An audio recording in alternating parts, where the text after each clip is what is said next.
Hi everyone, I don't know if it's going to be an edited video. I don't know if I can be bothered to edit this, but I've been wanting to make this for a while because all of last year I really wanted to bring my book related videos back to this channel. I used to have a book review channel a couple years ago, but it ended up dying, and just maintaining two channels is a pain in the ass for me for whatever reason. I guess just logging into another account is too annoying. So I'm going to be bringing book videos back for at least the time being because reading is a big part of my life. I read pretty much every day, and I'm really opinionated about stuff. So yeah, I had a pretty poor year in reading in 2014. I only read, I think, 30 books, and I had set my goal to read 50. And I think I didn't meet that goal for a number of different reasons. The first of which is because in 2013, I totally smashed through my original goal. I read like almost 60 books. So then I kind of took it easy at the beginning of the year and I wasn't reading a heck of a lot. And then I just ended up reading like a really good book, which I'll get to, that made me not want to read anymore because I knew none of the books that I could pick up would be as good. And then once I did finally start reading again, every book I read, like several books in a row, were so bad or they were just so hard to get through. And it kind of just ruined my reading year. I ended up giving up. And yeah, so for 2015, I've decided not to set a reading goal. It just got too stressful to try and read a lot to meet my goal by the end of the year. And you know, then it's not enjoyable to read anymore, so what's the point?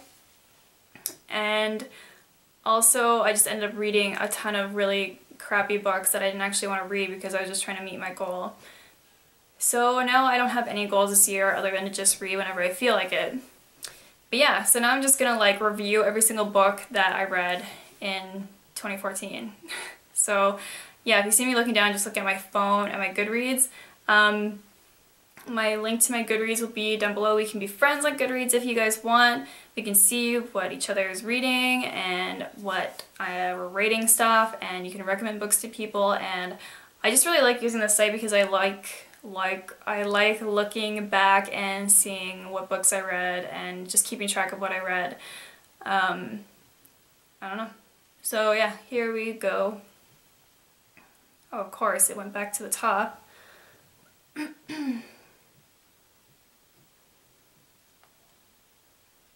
So yeah, like I said, I ended up reading 30 books, which I guess is still not bad. Like my friend said, a lot of people don't even read like 2 books a year, so I'm not like angry at myself really, but anyway. So the first book I read in 2014 was Eleanor and Park by Rainbow Rowell.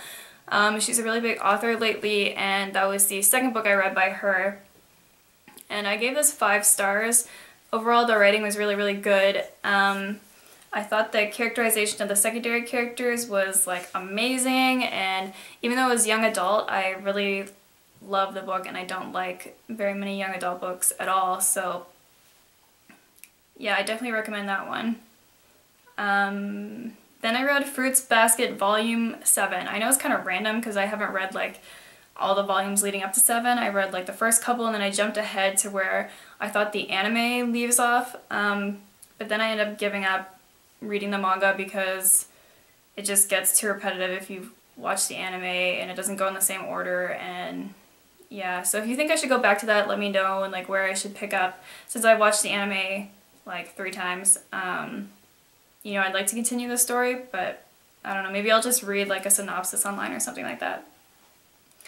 And then I read Gone Girl by Gillian Flynn, a bestseller from 2012, I think, and I really like this book, but I ended up giving it only 3 stars because the ending was just so frustrating, and it's totally supposed to be, but I was just like angry. But overall, it's an awesome book. If you haven't read it, I definitely recommend it. And I haven't seen the movie yet, but I'll probably see it once it's on Netflix or whatever. Then I read Ouran High School Host Club Volume 1, again because I love the anime got cancelled, and I'm trying to like pick up the story where the anime leaves off. But yeah, I gave up on that as well. It's just so repetitive, and yeah, I actually didn't like the manga as much as the anime.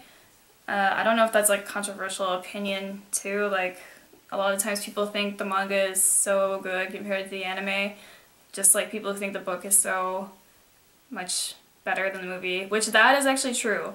But for manga, a lot of the times the anime is better, in my opinion. So yeah, I didn't like the manga as much, just like the style wasn't the same as the anime, which I really like the style of the animation. So yeah, the next book I read was Payback, Debt and the Shadow Side of Wealth by Margaret Atwood.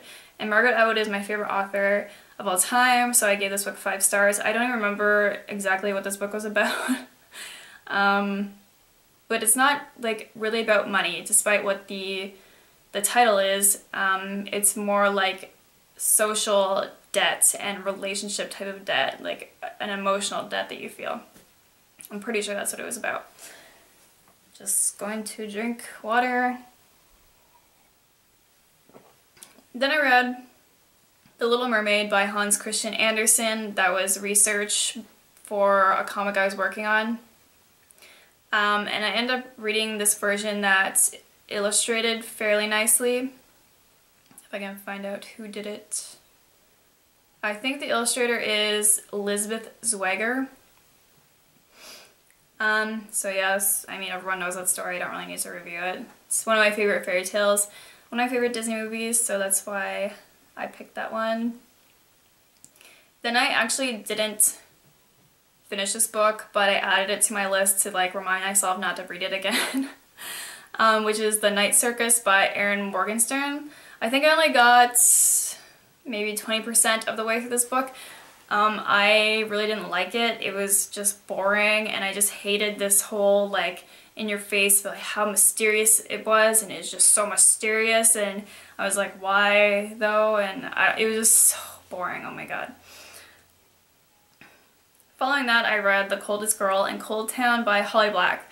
I actually really liked Holly Black when I was in high school and her book Tithe came out.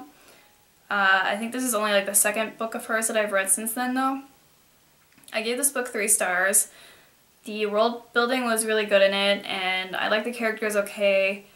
Overall, I really liked the concept, but the ending was so horrible. It was just like, the story just took this like nosedive, and it was just so contrived and cliche. It felt like a TV movie, and it just went to hell. So yeah, I gave the book 3 stars because of the ending. And then I read On Such a Full Sea by Chiang-Rae Lee, and I gave that book 4 stars. It was kind of a futuristic adult. I didn't even tell you what The Coldest Girl in Cold Town's about, I'm sorry. Or The Night Circus. Okay, The Night Circus is about like these 2 teenagers who get pitted against each other to like battle eventually as magicians when they grow up or something, and then like this mysterious circus appears in town that is super mysterious, and nobody knows why it suddenly appeared there or how. And then The Coldest Girl in Cold Town is about, oh my god, if I can remember, vampires, and vampirism in it is like a virus that you can get from someone else, and the main character, her mom contracts the virus, and obviously it's traumatizing, and her dad like kills their mom or something like that.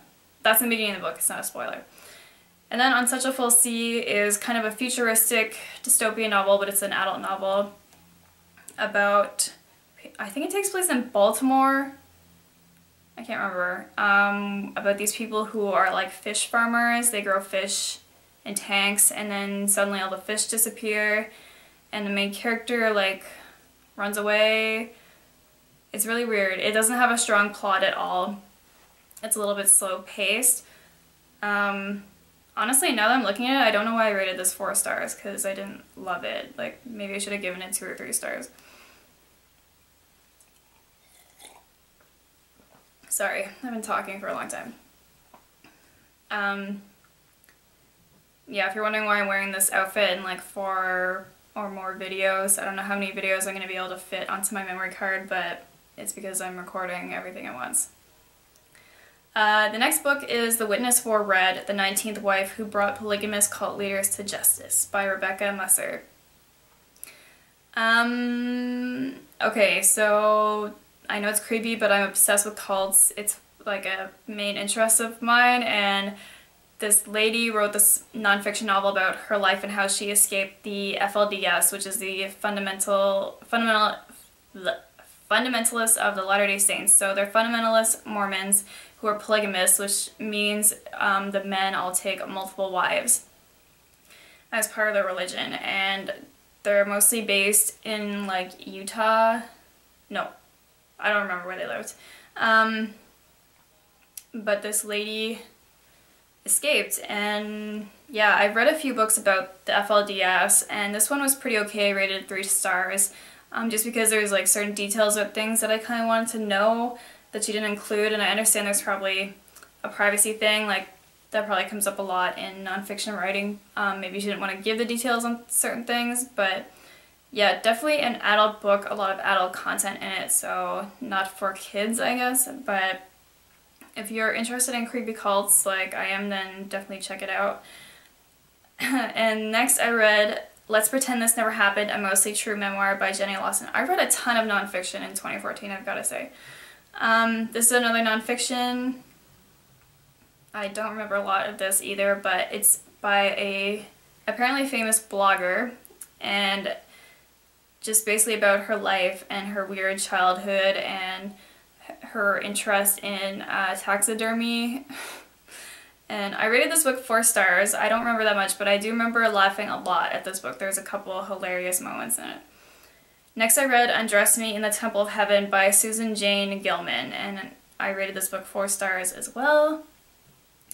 And I know this sounds like a porn book, but it's not at all. It's a nonfiction book. It's about these 2 friends that after they graduate college, they go to China to backpack through, I can't remember if it was like throughout Asia or Asia and Europe or something.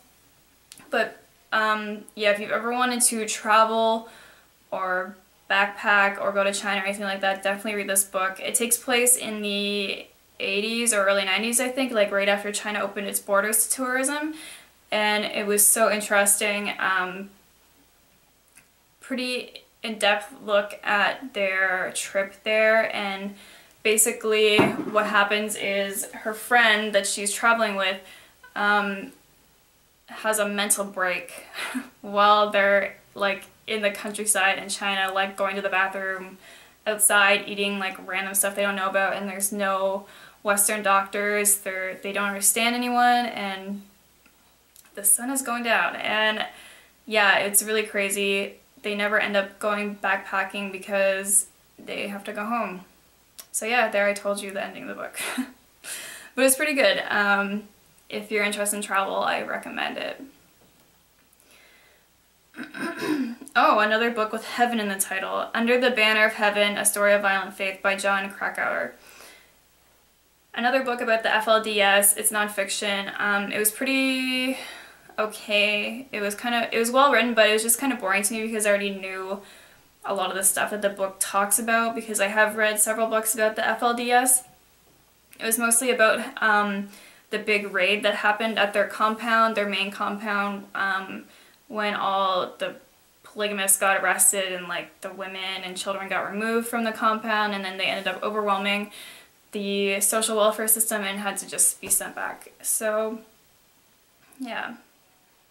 Then I read The Blue Castle by Ella Montgomery. And Lucy Maud Montgomery is like a Canadian icon. She was a famous Canadian author. She wrote Anne of Green Gables. She was one of my favorite authors as a kid. And yeah, this book was a adult book.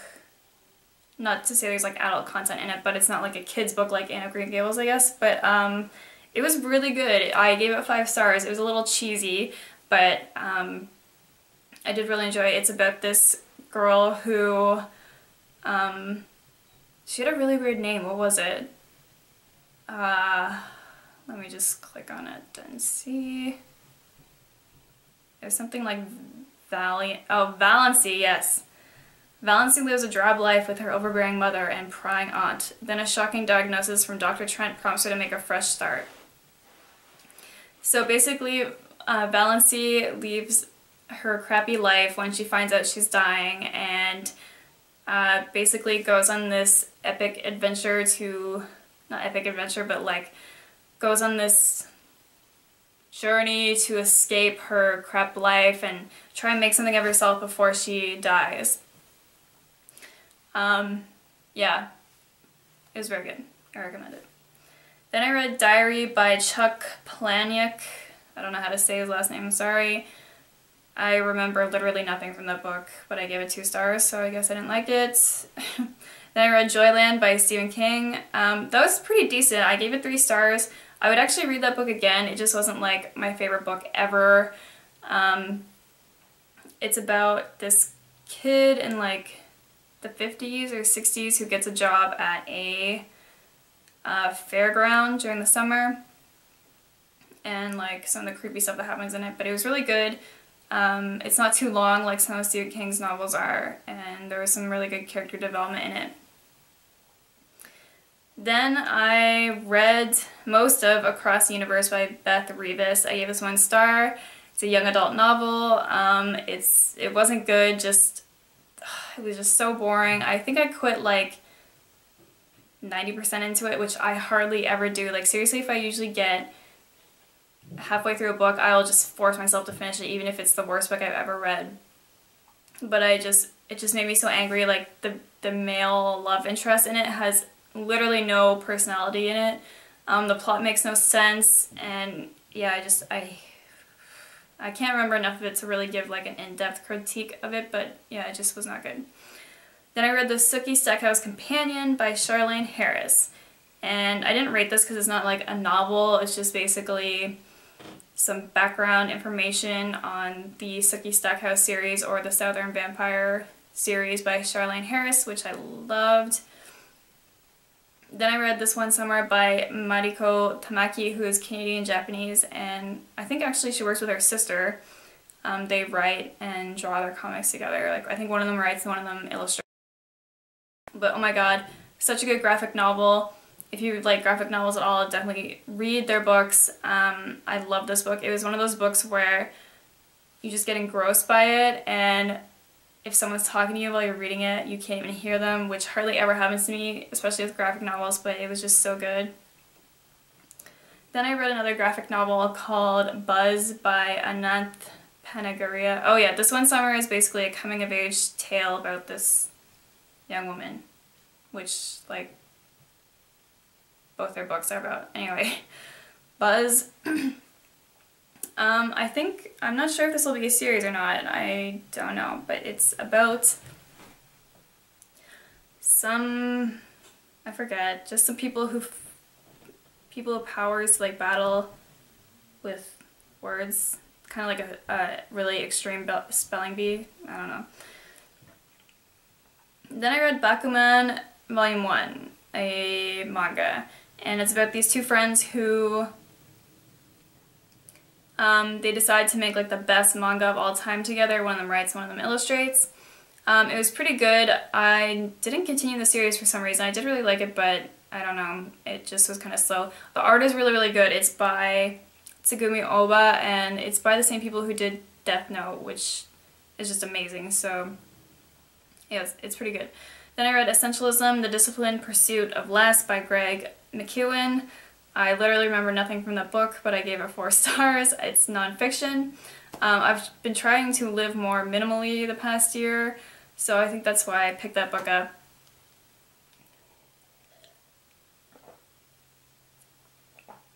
Sorry. Then I read Blue Nights by Joan Didion, and she's an author, but this is the first book I've ever read by her. It's her memoir. Hey, sorry about that, but my camcorder's internal battery completely filled up, and I have no idea how to make it record onto a, card, so I should probably figure that out, but yeah. Also, the sun went completely down, so I ended up turning on my lights, so the lighting is completely different. Yeah, everything is just going super well. So, anyway, I left off at Blue Nights by Joan Didion, and this is another nonfiction novel. It was a memoir, and it was pretty sad. It's basically about how her husband dies and her daughter dies. So, yeah. But overall, the writing was really nice, so it was good. Then I read Skim by Mariko Tamaki, which I already mentioned that author, and it was a coming-of-age graphic novel. It was super good. I actually enjoyed this one summer a little bit more. I think this was their first graphic novel. I'm not entirely sure about that, though. And then I read The Goldfinch by Donna Tartt, and oh my god, that book wrecked my entire life, and I'm not kidding. It was so good. It was amazing. It's definitely one of my favorite books of all time now. It's a story about this little boy whose mother is killed basically right next to him in like this crazy freak accident, I guess. It's kind of implied that it's a terrorist attack. It's never actually explained through the whole book. It's a massive book. Basically, it's just about his life, how he kind of gets passed around between his friend's parents and his abusive dad, and how he has untreated PTSD and how he deals with that, and just all these crazy things that he does in his life. And I just absolutely loved the writing in this book. It was so amazing. I listened to it on audio, and the audiobook is really, really good too. I'm definitely going to be buying the physical book though, so I can go back and read my favorite parts. It's an adult novel. It's not young adult, even though it is. It starts out with about a little boy. It starts when the main character is, I think, 10 or 12 years old, and then spans until he's like in his late 30s. So it's a big novel, and the writing's amazing. I absolutely loved how this novel kind of had its own life. I really like books like that. They just kind of breathe on their own, and they stay with you for a long time after you finish reading them. And I'm definitely going to be picking up Donna Tartt's other two novels and reading those, because I just was so impressed by this book. And I'm also a little bit sad because it takes her 10 years to write a book. I'm not kidding.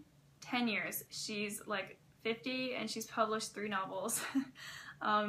So that makes me a little sad, but at least the novels are so good that I can just go back and reread them and enjoy them. So yeah. The next one, I talked about that for so long that my iPad fell asleep.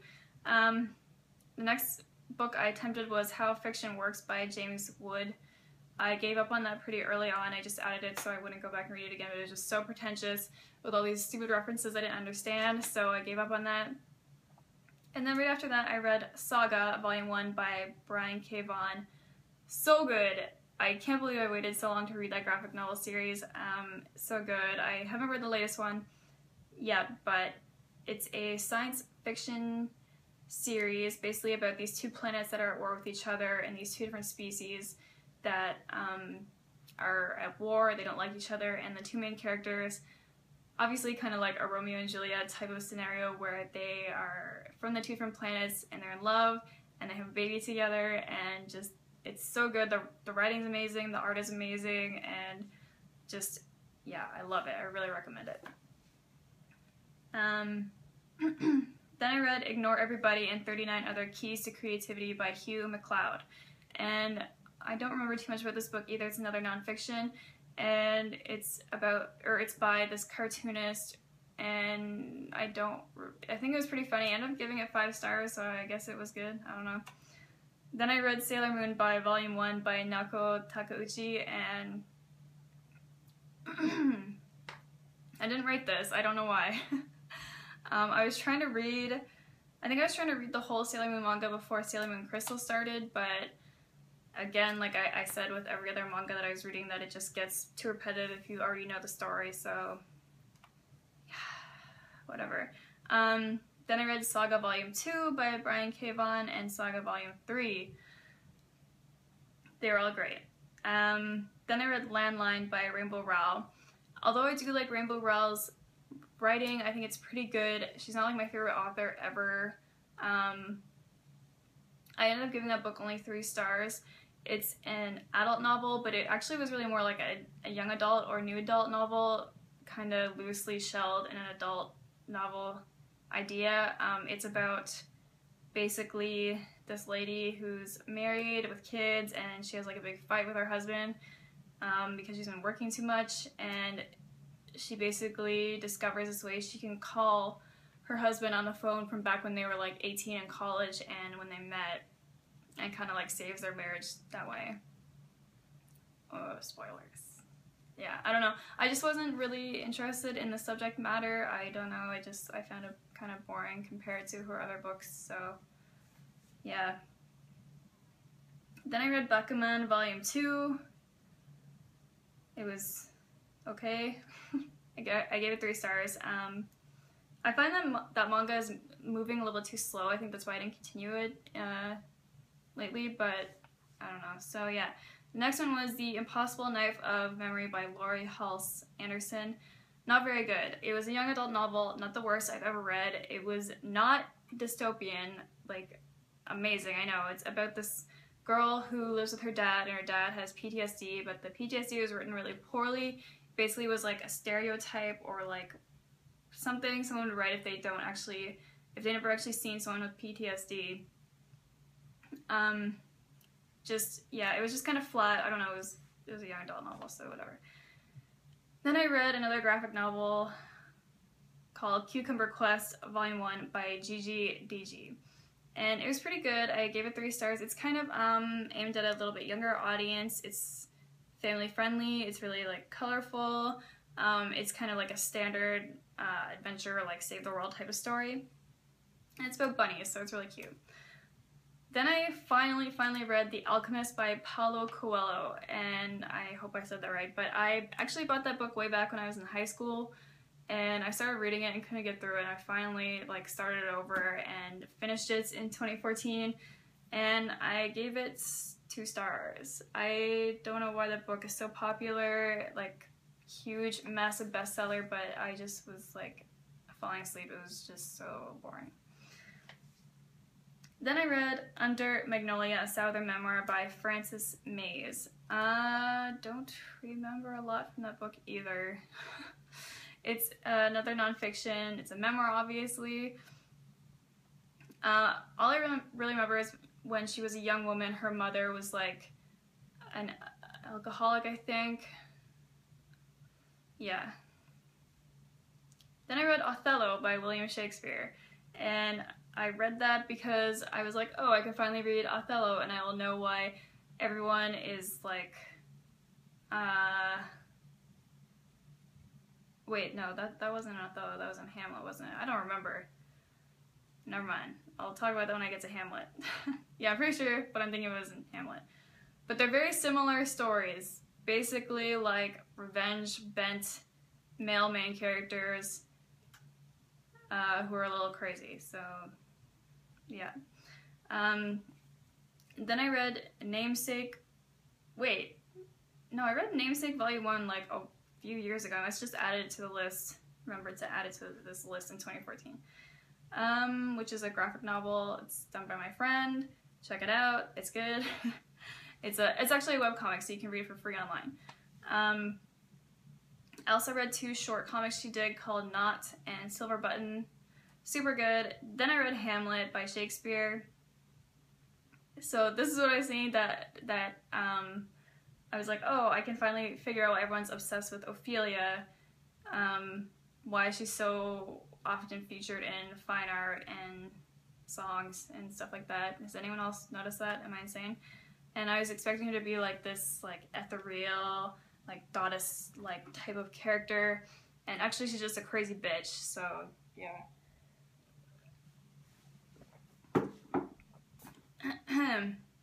Then I read Cucumber Quest Volume 2, and it was pretty good. It was actually better than the first volume, which I wasn't expecting, but yeah, it was a little bit more action-y, a little more exciting. Following that was Invisible Monsters Remix by Chuck Palahniuk. Didn't really like that book. It's about... what is it about? Am I remembering this right? This is actually a lot harder than I thought it was going to be to try and remember all the books. Oh yeah. It's about a fashion model who gets in an accident and it destroys her looks. And yeah, basically she like hangs out with these other ladies and then they like steal stuff from people. It was really, really confusing because it's Invisible Monsters remix, you have to read a part and then skip to another part that the book tells you to go to, so it often jumps back and forth between the timeline, and then sometimes I get confused and go to like the wrong place in the book and just be totally confused. So I almost gave up on that book like twice because I kept going to the wrong spot. So yeah, I didn't enjoy that very much. Then I read The Tale of the Body Thief by Anne Rice, and that is the 4th book in the Vampire Chronicles series. So if you've heard of Interview with a Vampire, this is part of that series. And it was so good. I gave this book 4 stars. It was one of my favorites in her vampire series. I've read, I think, all of her books about vampires so far. I just started reading her latest one that just came out.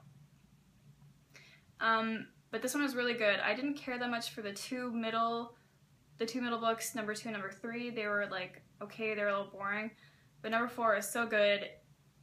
Oh my gosh, I loved it. It was like everything I ever wanted from an Anne Rice book. It's basically about Lestat, and he finds out about this kind of supernatural creature who is a body thief. They basically can inject their consciousness into someone else's body, and then that person's consciousness goes into their previous body. And then, so of course, Lestat trades places with this body snatcher, and all kinds of crazy hijinks ensue. Then I read Sandry's book Circle of Magic #1 by Tamara Pierce, which is a grade school level novel. It's fantasy. It was pretty good. I think I just picked that up because I never read that series when I was younger and everyone thought it was the shit, so I don't know, it was fine. It's a kid's book, so whatever. A Century of Wisdom, Lessons from the Life of Alice Hertz Sommer, the World's Oldest Living Holocaust Survivor by Carolyn Stozinger. Another nonfiction that was a memoir, obviously about a Holocaust survivor. I remember nothing from that book. Oh, I feel kind of bad about that. And now I just read in September, so it wasn't even that long ago. Then I read The Ocean at the End of the Lane by Neil Gaiman. I really enjoyed that book. I've read a few of Gaiman's books, and that one was pretty good. It felt kind of short. It's a standalone novel. I thought it maybe the concept was a little weak for a full novel. I mean, I did enjoy it, but it just felt like it was dragging on a couple parts, and it maybe would have worked better as a short story. And then I entered October, and it was my month of reading hell. I just read shit book after shit book for the entire month, and it like ruined my fall. It seriously was really bad. And so I started the month off with Horns by Joe Hill. Oh, I remember right before I started reading this, I tried to read The Martian. I forget who wrote that. I was really excited for that book, and because I love science fiction and I love survival stories, and it was both. And I started reading it, and it was so fucking bad. It was just really, like, the main character is such a douchebag, and there was so much math in it. Like, seriously, the whole book was him just calculating, like, oh, I will need this much of a plant to eat to survive for this many days, and I will use this many liters of water, blah, blah, blah. And like, it just wasn't a story. It just was read like a textbook, and it was really, really boring. And I asked my coworker who gave me the book, when does this get better? And he said it doesn't. And I like skipped ahead, and it was true. It just was like this crazy math idiot. Well, math genius, I guess, but it was just so boring. So goodbye. So then I read Horns by Joe Hill, and I fucking hated that book so much. I gave it 1 star. It was my first book by Joe Hill, who is Stephen King's son, by the way, and well, you guys are probably familiar with it because the movie for that book just came out, starring Daniel Radcliffe. Probably the reason why I picked the book up, because I do love Daniel Radcliffe. But the book is about this guy who suddenly wakes up one day and is growing horns out of his head, like devil horns. and they allow him to, if I remember correctly, hear what people are thinking, but they just start saying it like he's not hearing it psychically. That just makes them say what they're thinking, I mean. And I hated this book so much. There was barely any characterization. There's only one female character in it, and she gets raped and killed. That's not a spoiler, it's on the back of the book. So that was disturbing, and just overall it was really bad. Then I read Inexperienced Mage Reawakening Saga #1 by D.W. Jackson. It's the first in a fantasy series. I read that book for the contest, which is ending. The contest is over soon, but the judging is happening soon. I mean, the contest is over now, the judging is happening soon. So, yeah. Then I read A House in the Sky by Amanda Lindhout, and that was another nonfiction memoir type of book, and it was about this young woman, Amanda, who starts traveling the world alone. She goes to India, and she starts working as a journalist in the Middle East, and eventually goes to Africa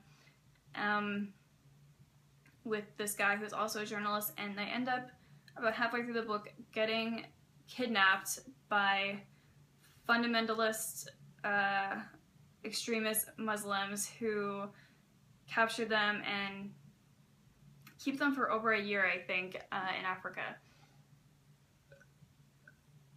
And they're holding them for a ransom. I think they're trying to get $2 million for each of them. I think her companion was Australian, and he also has a book out, which I haven't read yet. But the book was very, very hard to get through because so many bad things happened to them. As a woman being held captive by a bunch of men, you can imagine what exactly happened to her. I don't need to describe it to you guys. So it's just extremely harrowing experience to read that stuff in like gruesome detail. But I did get through the book, and I feel like I did learn some stuff about those parts of the world, so I'm glad I read it. I didn't end up rating it because I think around that time I stopped rating people's memoirs because, I don't know, rating someone's life is kind of gross, and also just in that book the writing was a little bit lackluster. I know she did use a ghostwriter for that book, but there's a lot of parts where I wanted to know more of what happened, and they kind of just skimmed over it, and again, that might be kind of the whole privacy factor where she didn't want to reveal everything that happened. So yeah, that was that. And then I read Not That Kind of Girl, A Young Woman Tells You What She's Learned by Lena Dunham. Again, I didn't rate that book, but I did really enjoy most of the book. There's some kind of dumb parts. I don't know why, but a lot of young women's biographies or memoirs or whatever that I've read, they really like making lists, and it's getting really annoying. It's like, list of meals I can make, and list of things my dog does. I don't know, it's just really lame. But that book was pretty funny. There's a couple really funny parts and a couple really heartbreaking parts. Not my favorite book of the year for sure. Oh, and that whole scandal like surrounding her and her sister. This one part in the book, if you guys heard about it, it's so ridiculous. And then I read Heart-Shaped Box by Joe Hill, which, don't ask me why I read another Joe Hill book after that one. So bad. A little bit better than Horns, but still, one female character who gets raped and abused and almost killed. Like, what is with the theme in his books like that? Anyway, that book is about this older retired rock star and his really young girlfriend, and they end up buying this haunted suit online. And this ghost basically is haunting them, trying to get them to commit suicide.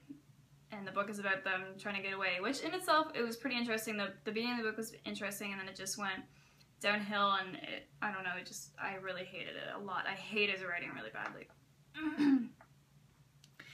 And then after that, I was really depressed. I had read all these terrible books that made me depressed. So I was like, I need to read something really comforting to make me feel better, and I decided to go back to good old Harry Potter, and start a Harry Potter series reread. So I read Harry Potter and the Philosopher's Stone. Awesome, obviously. Following that, I read the latest Margaret Atwood release, which was Stone Mattress, which is a short story collection. Like I said, Margaret Atwood is my favorite author of all time, so it was amazing. I didn't know if I would actually like it because it is about old people for the most part. Is that mean? I don't know. So for the most part, the stories are about like senior citizens, and but it was so good. I really, really liked the first few stories are kind of connected. Like all the characters are from the same universe, and they a few of them know each other and stuff. So that was really cool. My only complaint about that was that it made me wish it was a full novel and not just a short story. So I really liked those first few stories, and then the final story, Stone Mattress, which is the title story, was so good. It was another story I wish could be a full novel. It's this like really intense revenge story, and it was just amazing. Following that, I read Seconds by Brian Lee O'Malley, another graphic novel. I read Scott Pilgrim back in the day when it came out, and I really, really liked it. And I also really liked this book. There were a couple parts that annoyed me, like the whole bread makes you fat joke, like just wondering when that's gonna die. But I did really like the main character is kind of stupid and not super likable, but there are secondary characters that are more likable, so that's kind of redeeming. But yeah, overall it's really good. The art is super cute. Like Brian Lee O'Malley's style is so recognizable. So it was really good. Then I read Midnight Crossroad by Charlaine Harris, and I picked this up because it's her new series after the whole like Sookie Stackhouse True Blood series has ended, and it was okay. It actually does take place in the same universe as Sookie Stackhouse. There was a vampire character in it, but he doesn't really do anything. It's a murder mystery, and it was okay. It was kind of boring, to be honest. I didn't hate it, but at this point I'm not too sure if I will pick up the next novel. I probably will, but there's a lot of other stuff I'd rather read for the time being.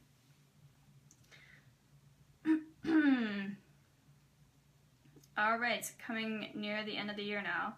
Then I read The Color Purple right before Christmas by Alice Walker. I can't believe I never read that book before. I remember seeing the movie a really, really long time ago when it came out. I think I was like a young teenager when it came out. But yeah, it was really good. It had this like authentic, unique voice to it, and very good character development, and it was like a sad, harrowing novel with like lots of abuse in it, but it did have a happy ending, so it was really good in that way. And then finally, in 2014, I read The Color of the Wind by Carlos Ruiz Zafón. Yeah, I didn't really like that book. It was very boring. I feel like I just missed something about these bestsellers because I often see people on YouTube reviewing these books saying they're like their favorite books ever, and I read them like, this sucks. I don't know. So that book was about this teenage boy who has this like famous author's book who died mysteriously, and there's like this paranormal element, and that doesn't really go anywhere.